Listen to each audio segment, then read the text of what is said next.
Here we are again. We're going to start talking about transcendent change or planning to become exceptional. We've been talking now for some time about how do we live our lives in such a way that we become fulfilled. We want our lives to matter. I had the occasion to work for a lady by the name of Jan Thayer. Jan ran a multitude of facilities for elderly people. She cared for people in long-term care with assisted living, et cetera, et cetera. She had thousands of people that she had worked with over the years. She hired me to help them do some human resources consulting. I got to know her well. Very impressed with her. I learned so much. In the course of discussion with Jan, I said, of all the time you spent talking with older people, what's the one thing that really gives you heartburn about the elderly? Without hesitation, she said, the vast majority of people say their life didn't matter. She said, it breaks my heart. Now, Tepper, I believe is a minister, said he'd been with a lot of people at the point of death. So they're not afraid of dying. They're afraid of being irrelevant. In effect, what Jan is saying and what Tepper is saying is the thing that happens to most people is the very thing we're most afraid of. That we're going to get to the end of our life and say, I didn't matter. We need to become exceptional. If we're going to do that, we've got to change. Now, the wizard of change is a fellow by the name of John Cotter. He was at Harvard for years. He's now retired. He wrote this little book called Leading Change. The people who are the wizards of management say there's 25 different books you need to have. If, in fact, you have those books, oh my gosh, you're in great shape. One of those is this little, simple, easy-to-read book written by John Cotter entitled Leading Change. I encourage you to get the book. He said about 80% of the change efforts we pursue just don't do well. Some are just flat failures. We make mistakes. He said there's very consistent mistakes we make, and if we tune into the mistakes and do the opposite, oh my, we're really getting into something good. He said, mistake one, we don't have a big enough sense of urgency. There's nothing compelling us to make the change. As such, people say, oh God, there's another fad of the day. Now, the flip side of that, Winston Churchill said, never waste a good crisis. I was working with my friends at Cozad, Nebraska, at the hospital there. They were making plans for lots of changes to processes, and they weren't sure how to pull it off because they thought, well, we could get a lot of pushback from the employees here.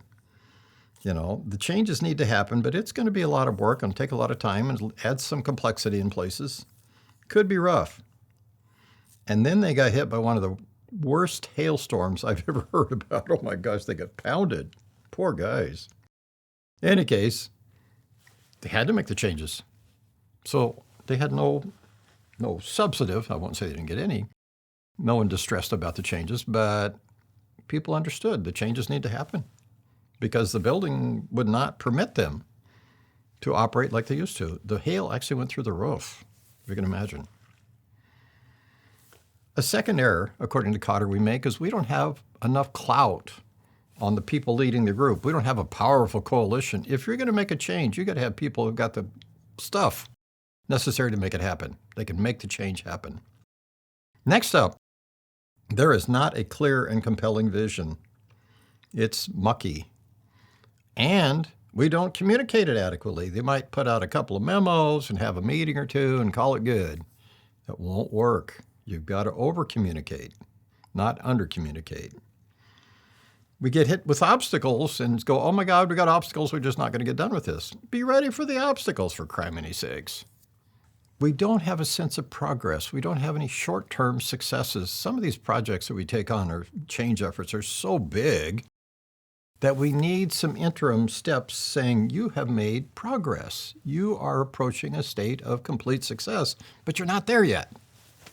If we don't do that, people can lose motivation. I've laughingly said I think I've shoveled about 840 gallons of ice cream frequently. At businesses I was with, we would have ice cream things. And the executive team would get together and serve ice cream to people saying, we are making progress. We're not done yet, but we're making progress. With that, a common error that we make that causes us to fail in our change efforts is we declare victory too soon. We think we're done. We're not. Because we're not done with the change effort until it becomes anchored. It becomes part of the organization's culture. Now remember, culture are shared automatic thoughts. Somebody develops automatic thoughts, they spread, they become the way the place works, the way the place thinks, the way the place feels. The emotions are largely the same. Okay? The consequence is significant. If you've not got it anchored at the automatic thought level of the people involved, it's not going to change long term. It will begin to drift back to the way it used to be. Now, that's the classic book on change. I'm going to introduce something a little different after a bit. But first, I want to take a look at pace of change. I did a study. No, I didn't. I actually got online and I Googled pace of change. This chart pops up. And I looked at it and I thought, why did the gods of Google give me this chart? This is about population increases. Then I began to look at it more carefully and went, oh my gosh, of course this tells the story of pace of change. For roughly the first 10,500 years on that chart, we had 12 changes. That's about a little more than one change per 1,000 years. Bear in mind, life expectancy wasn't that long. I mean, the typical person, like 28 years, the old timers might make it to 50 or 60, but every 1,000 years or so, there's a change. Most people didn't see a change. Then it showed in the last 500 years, we've had 20 major changes, including things like germs. We discovered diseases were caused by germs. We have railroads. How about that for a breakthrough? And airplanes, computers. Each of those changes has led to thousands, if not millions, of additional changes. So the change we're involved in right now is just almost constant. I get it. The pace of change today is enormous. Bridges from Harvard said there is so much change, we have to be careful we don't get change strain. People get tired of it. They get worn out. If you're going to be in this world, you got to change unless you're 80 years old, like my grandmother. My aunt bought my grandmother a microwave oven. Granny used it as a bread box. I went out one time and plugged it in. And she went, oh my God, it's got a clock. So she had a bread box that had a clock on it. After Granny passed away, we cleaned out the microwave, gave it back to my aunt, and said she loved this. This was so important to her. One of her favorite all-time gifts. But she never used it as a microwave oven. She just couldn't get that stuff. It didn't work for her. If you're 80 years old and you don't want to change, hey, take a pass. The rest of us, you don't have a choice. The world is changing. You can't stand still. And if you're going to achieve a state of fulfillment, you can't just stay the way you are. You're going to have to make changes. The challenge we're going to have, and I used to teach strategic planning, which is the capstone class for business students. I said, you've got to have a vision that is absolutely clear, and ambiguous. If you don't have that, I'm going to give it back to you. When we start talking the kind of change we're talking about in order for you to achieve a state of fulfillment, you got to do something different. I begin to refer to it as transcendent change. Robert Quinn studied change from a very different perspective. Cotter looked at where things go wrong. Robert Quinn of the Ross School of Business at Michigan said, I'm going to study Gandhi, Martin Luther King, and Christ to see what goes right with the masters. And a lot of what he has told us, I'm going to incorporate into what I'm going to call transcendent change for you. So what needs to change if we're going to have this life of fulfillment, an exceptional life? We need to change our behavior to more fully reflect our values as we go through the day. It's not just a matter we go through and we do what we need to do. Got a to-do list, mowed the yard, took care of that, did that. Okay, I'm done. Need to stop and say, are we living our values? If we're not, it's going to be hard. It's going to be hard to say we're going to achieve a state of fulfillment because I don't think you can. if you're going to do this, this is going to require some self-reflection. Socrates, 2,400 years ago, said an unexamined life is not worth living. To pull this off, it's going to require stepping back and saying, what do I value in life? What are my values? Where do I need to go with my life? We need to transcend. We need to go to a level we've not thought of before. Characteristics of a transcendent change. First of all, it's a major change. It might be lots of little small changes altogether, but in aggregate, we got to probably make a lot of changes. It represents a break with the past. You're looking at things in a very different way. It requires new ways of thinking and behaving. At times, you got to realize you don't have control. We'll talk more about that. It's kind of interesting when you get into this. We pursue an approach to life that is interdirected based on our values, but other-focused. Now, Adam Grant wrote this absolutely stunning book, and I'm going to encourage you to read it, called Give and Take. Facilitators, this is one you definitely want to read. He said what he did in his study was he looked at how people finish in life, and he had criteria as to what that meant. He found, in fact, nice guys finish last. Nobody was surprised by that. We know nice guys sacrifice everything, and they burn out. There's just too much demand for there being such good people. Then in the second domain of finishers in life, he said we're the matchers who said, I'll do for you what you do for me, and the takers who say what's mine is mine and what's yours is mine. And then what he found blew us all away. He found the people who finish first in life are nice guys. You get the paradox. Nice guys finish first, nice guys finish last. So help me understand that one.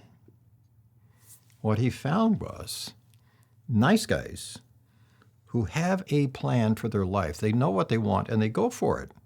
And they're nice guys finish first. Nice guys who just give everything to everybody else and completely sacrifice themselves, they'll burn out. Life takes too much from them. Here's an important thing to get. If we are to have an exceptional life, we're going to have to change. And it isn't like you do it once and you're done. It's kind of a way of life. You kind of make changes over time. Let's take a look. What happens if we don't do this? What if we don't make transcendent change? We start moving into meaninglessness. And I want you to think of people you know, and hopefully this is not you. Work for money, not for meaning. Begin to feel trapped. Energy drops. Start complaining about burnout. Pretend the situation isn't happening. Becoming very pessimistic. Henry David Thoreau said, the typical person lives a life of quiet desperation. Robert Quinn referred to this as experiencing a slow death. Both talking the same thing. Change is needed, they didn't do it. And life just kept moving, and they find themselves in situations that are quite miserable. They're Sisyphus people. Eventually, we discover there's no connection between what we do and what we want from our lives. We do slip into that sense of meaninglessness. Let's look at some signs we're slipping into meaninglessness. Motivation drops, performance drops. We're frustrated, stress is spiking. Ironically, and I've done this, when this starts to set in, we start working harder at what we're doing. As opposed to being creative and looking at things differently, we keep doing the things the way we have been doing, and that doesn't help. We're stuck. This is something that Robert Quinn said that I found quite disturbing. Most of us ignore the signs that we need to make a transcendent change. So what is this transcendent change? You got to think differently. Some years ago, my son was oh my goodness, he just graduated from college, his first year in graduate school. My wife was looking at movies, and she said, A1, there's a movie about a steak sauce? And I said, I think it's AI. She said, what's that? And I said, artificial intelligence. She said, so what's that? I said, well, that's what our son is majoring in. She said, okay, so what's that? I said, honestly, I don't have any idea. We sat back and said, our relationship with our son changes dramatically. He, in fact, is into a realm of work that we don't have any idea what it is. One path to meaningfulness, to having life truly matter, your life, become spiritually, morally exceptional, and then adjust as the world changes. To do so, you live in accordance with your values, not somebody else's, they're yours. Leave certainty and move in the direction of risk. I got to have everything, I know how it is, I got to be in control. That's an illusion.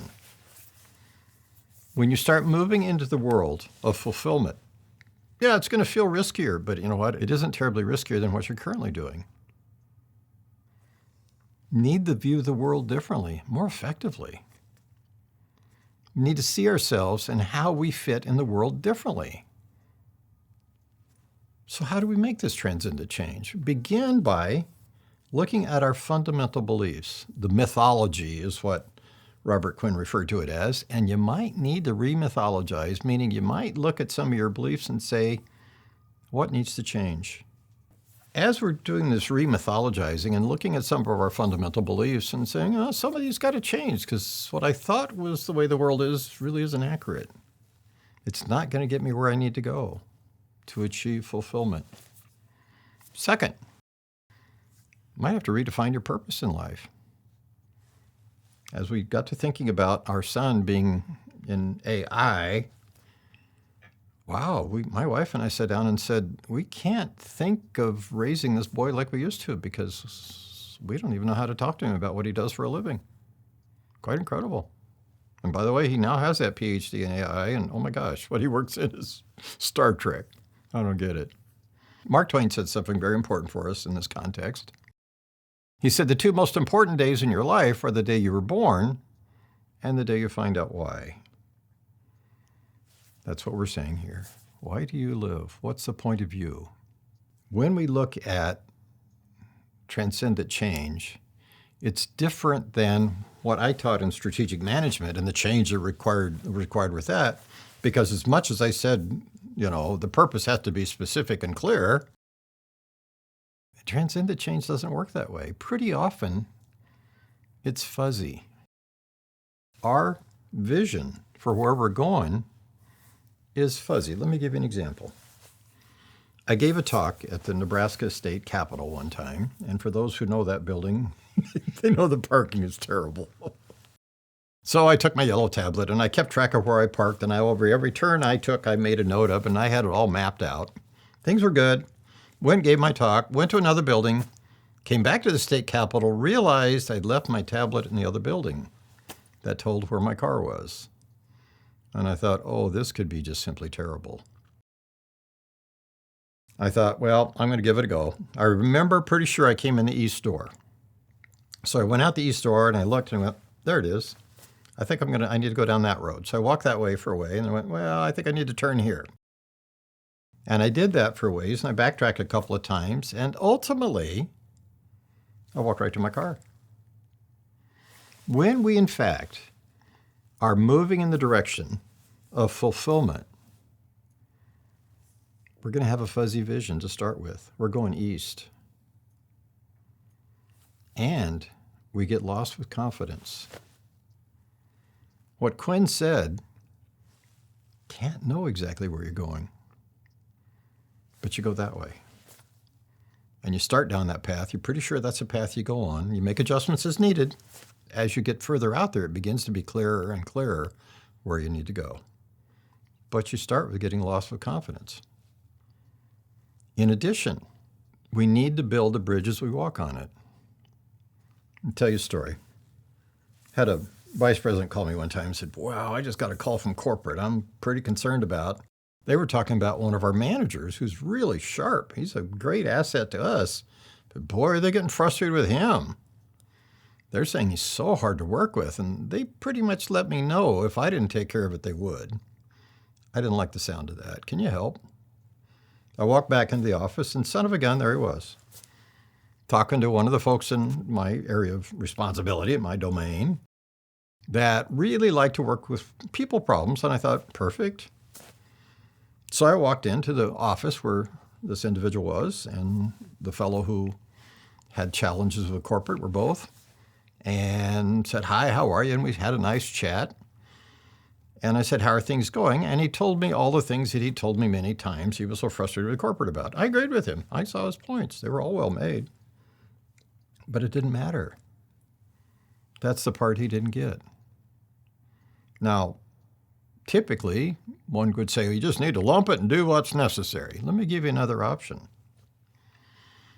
As I was chatting with him, I said, you've told me that in your world, there's so much change. It's happening so fast that it's hard to guess what's coming in 3 years, let alone 5, but it takes a 5-year window to get all the technology in place to make it happen. So they're guessing.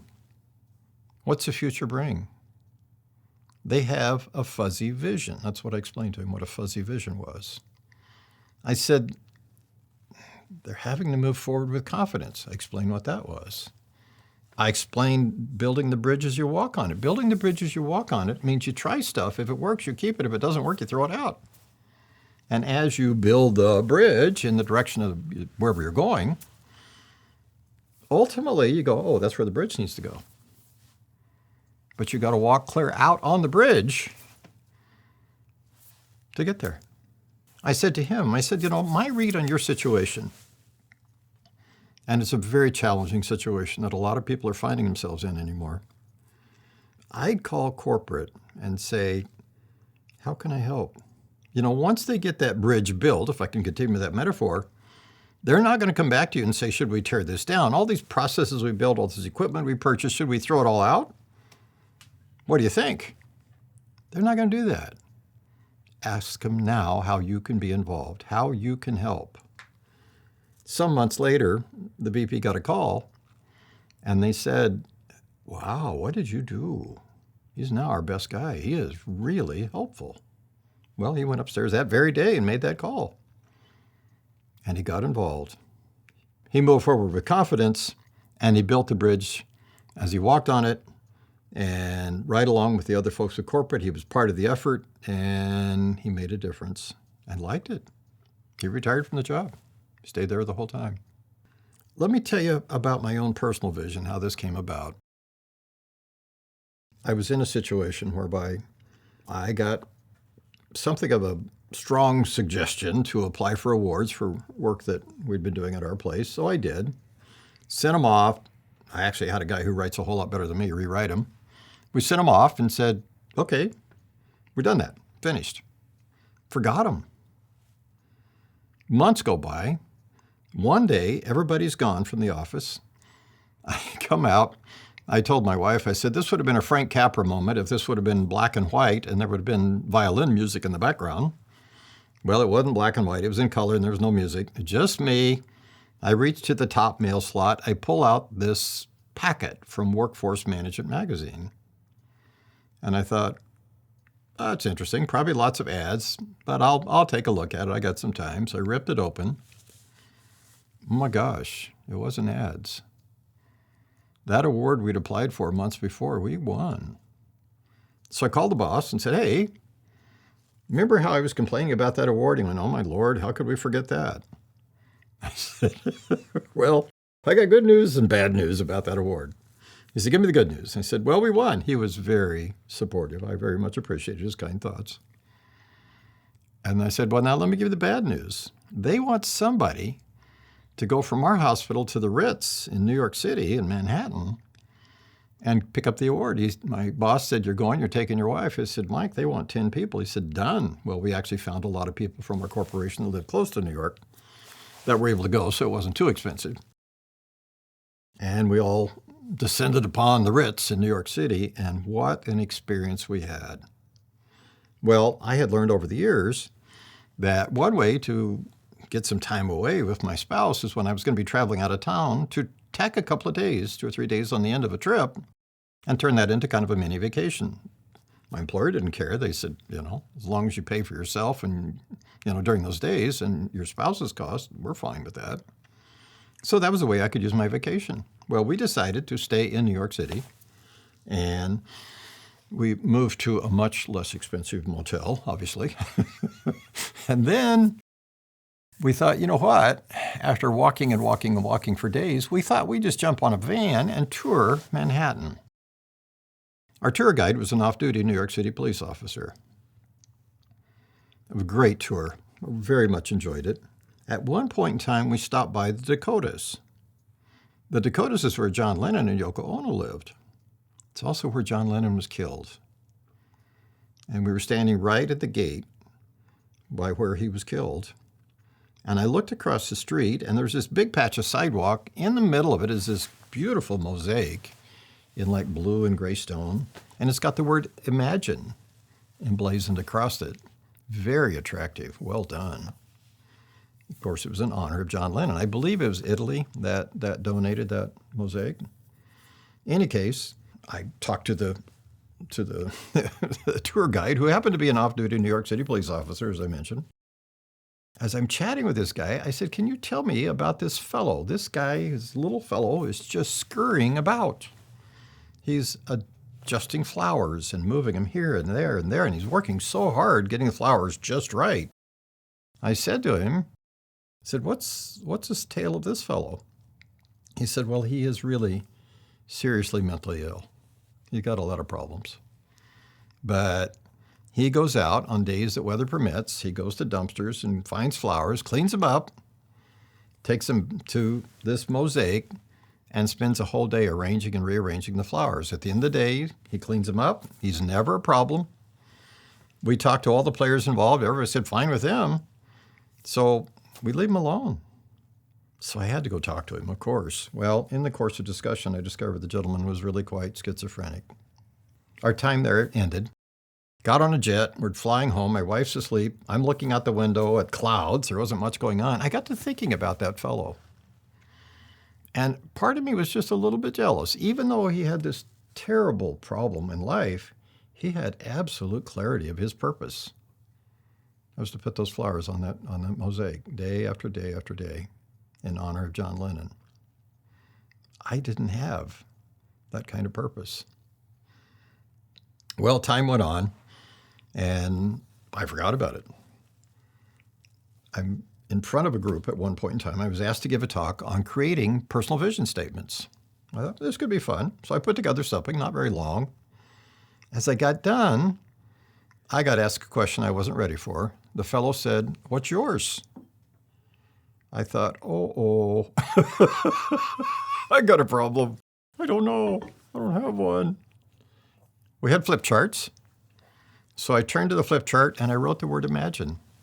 I just wrote this statement of my personal vision statement. Bullet point, bullet point, bullet point. All tied back to what we're doing right here.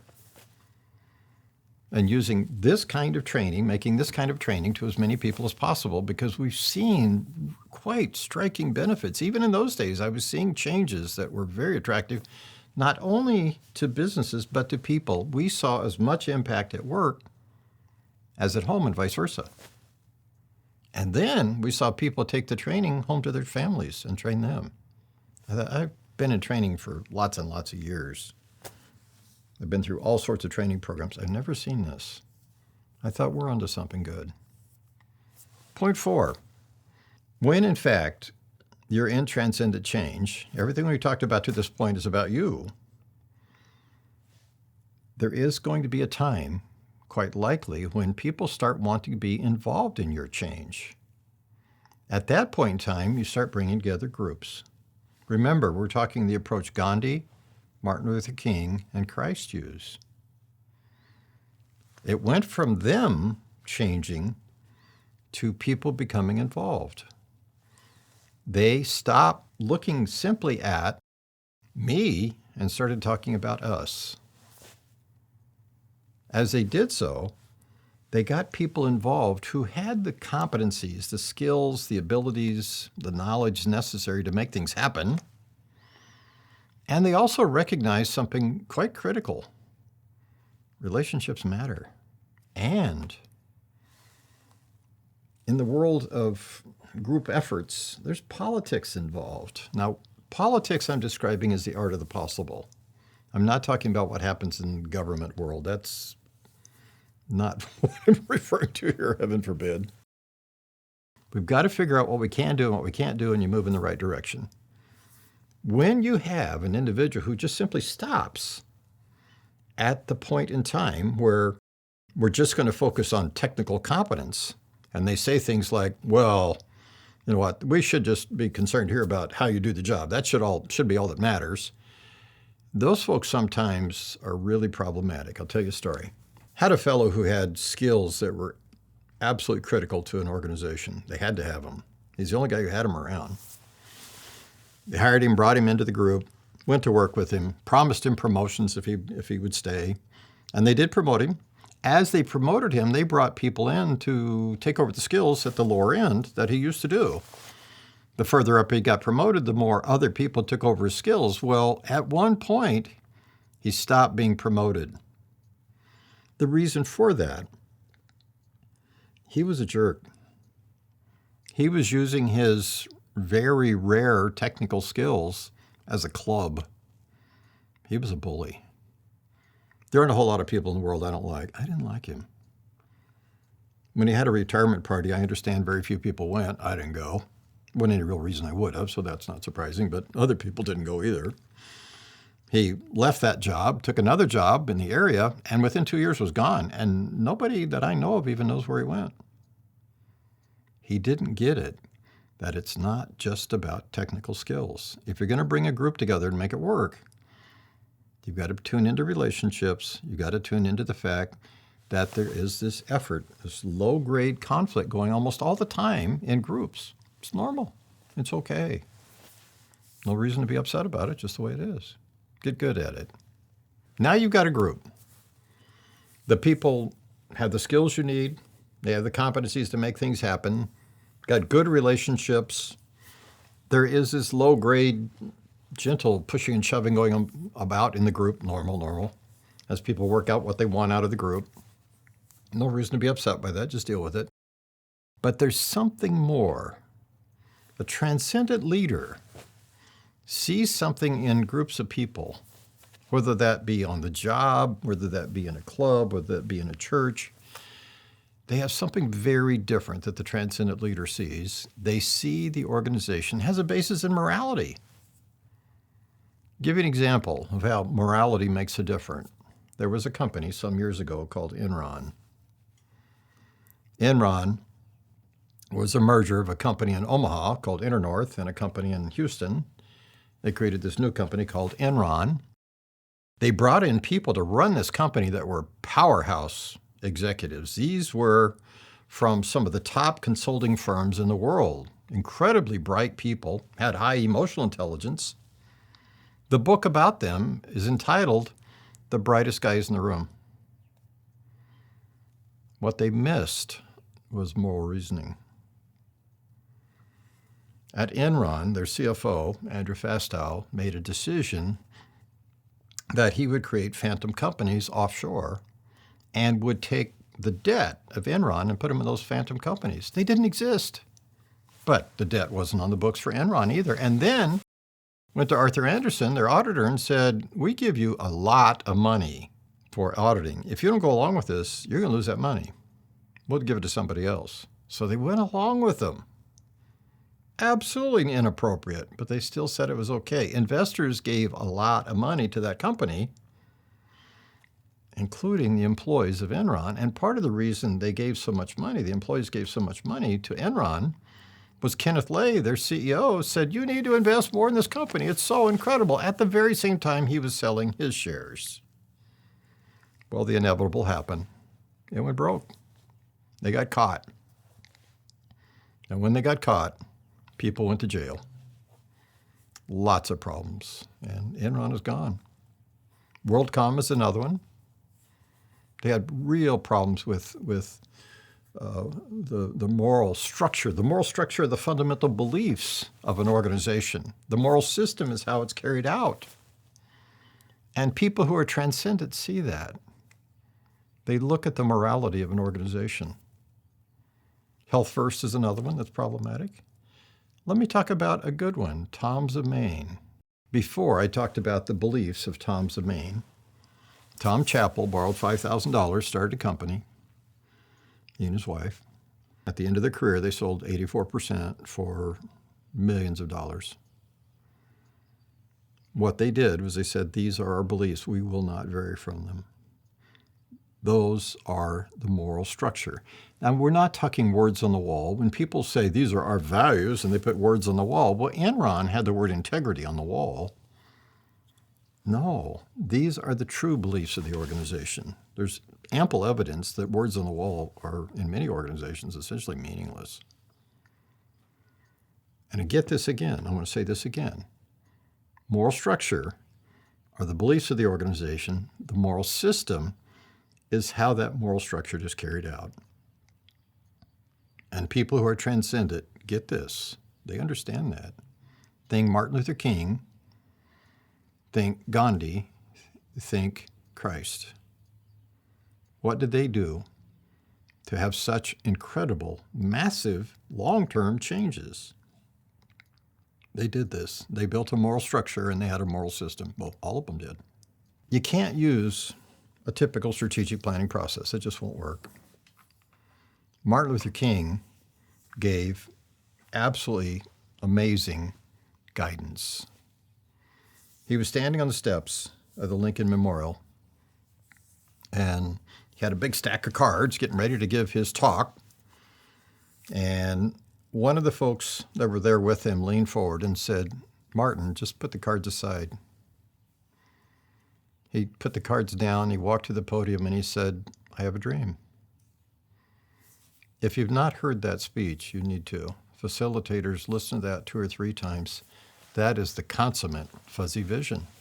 He never said, "I have a plan." He didn't give any details.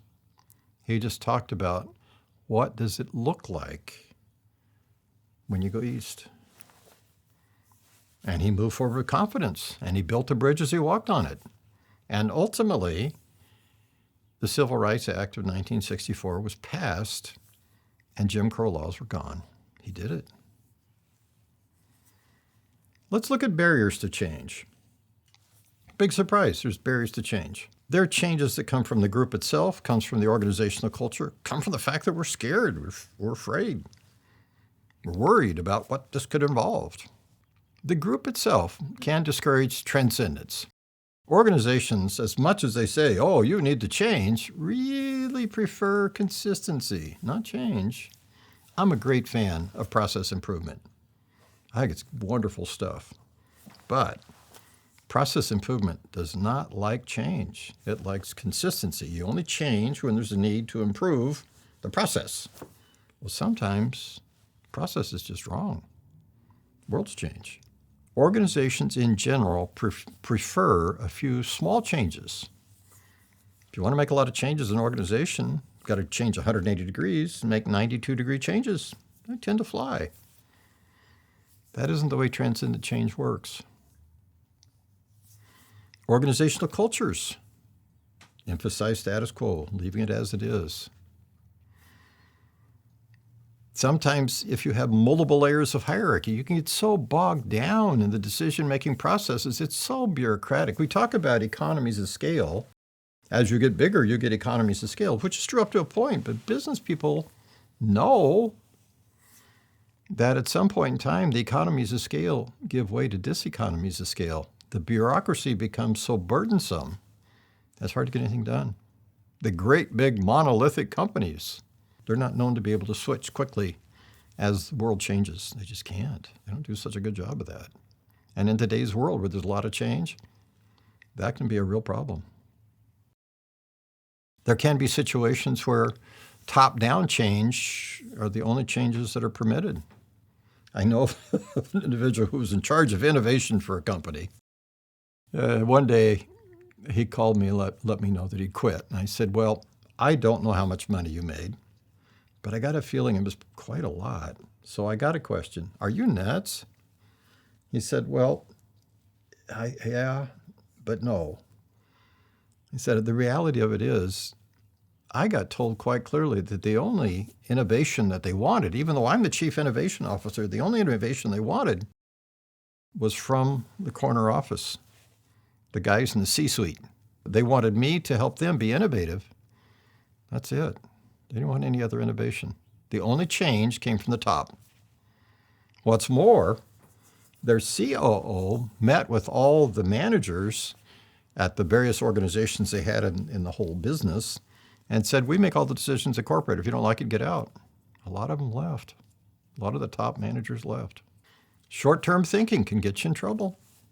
Automotive industry said the only way you could get to the top was to work all your way through the ranks of the business. So by the time people got to the top, they were pretty close to the end of their career.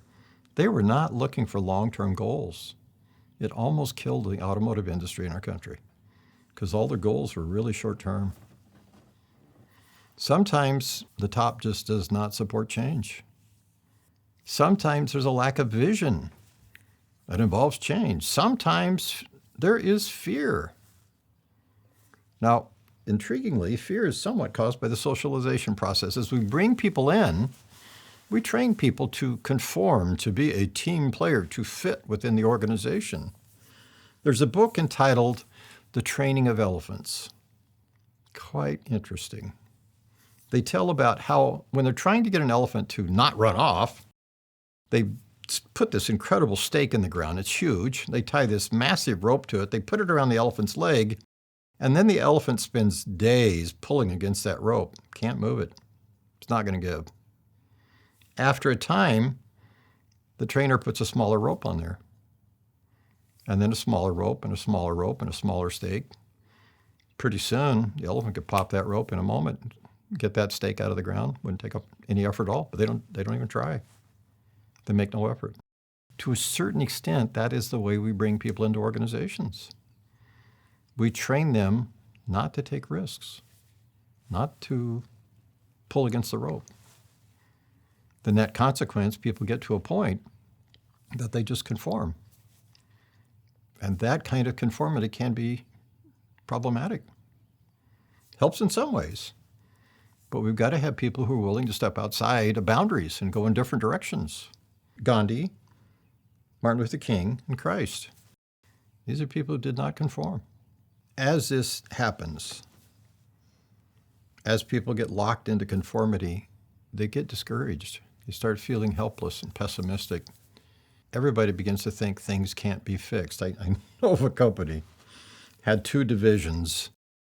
The top HR person in each of the divisions had an ongoing bet with the other one that, in fact, whoever got the most turnover won that month. I've never heard anything like that. I can't believe they even had a practice like that, but they did. Whoever got the most turnover was the winner. If we're going to choose to transcend, we have to think differently about the world. We have to alter some of our most fundamental beliefs.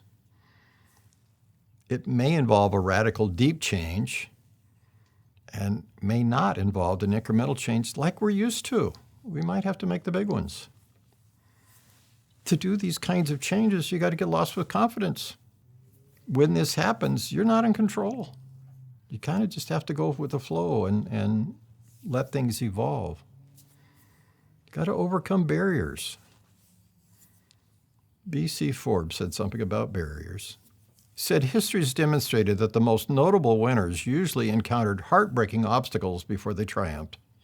They won because they refused to become discouraged by their defeats. How do we get past the fear? Martin Luther King said it well. He said, you face it. To identify what are you feeling? What is this fear all about? And why do you have the fear? What are you scared of? And then you move forward. People who make transcendent change are not afraid of the barriers, or if they are, they keep moving anyway. Point 6. If we're going to make transcendent change, we have to become empowered. Now, empowerment means we say we'll do it. You can't just say you're empowered. You can't grant it to somebody. We can only set the stage. We can do things like make sure they're aware how important what they're doing, or they could be doing, will be. We can help them feel like they're going to have some degree of self-determination in the effort. We can ensure that they get it, that it really matters. Important quote was given by John Kennedy.